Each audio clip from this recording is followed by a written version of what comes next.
Okay, another brief video in my backyard. I'm going to address the VL DL issue just in a couple minutes. So it's snowy today, as it has been. I'm actually just about to head to the airport, and I'm glad I have both all-wheel drive as well as winter tires. I wouldn't give up one for the other. This is sort of the basis in part for my plug for maintaining direct laryngoscopy skills.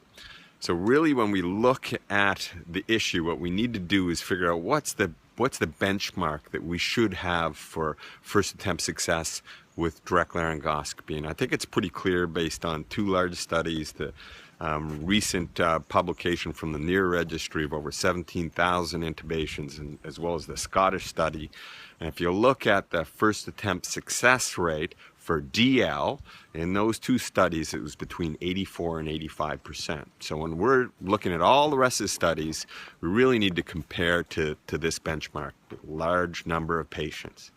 But when you do look at all these studies comparing VL to DL, what you'll see clearly is that VL is superior to DL in all of these studies.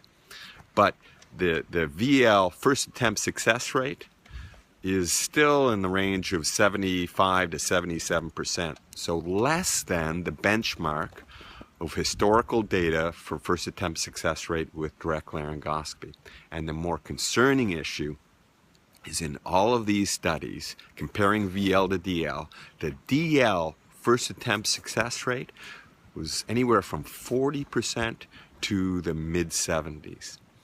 And that's pretty appalling, and I think the mean is in the mid-60s, and you compare that to the benchmark accepted first attempt success rate of 84 to 85%. What is very clear is that we are losing our skills in terms of direct laryngoscopy. So we can say, you know what, video laryngoscopy is clearly superior to bad direct laryngoscopy.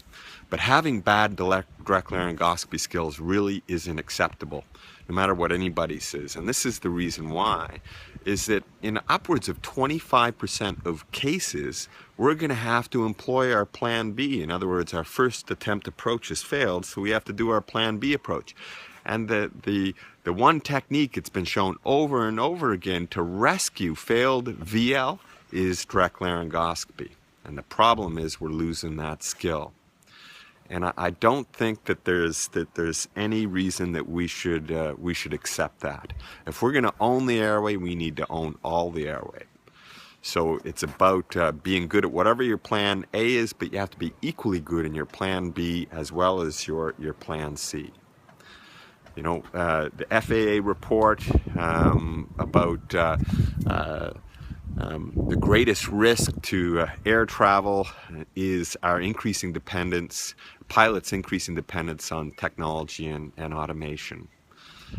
I wouldn't give up wearing a seatbelt because I have an airbag. We need to have redundancy in the system. We need to be good at multiple techniques to safely take care of our patients. Keep your DL skills, make them better. Use VL or DL on your first attempt approach, but whatever you do, be good at it.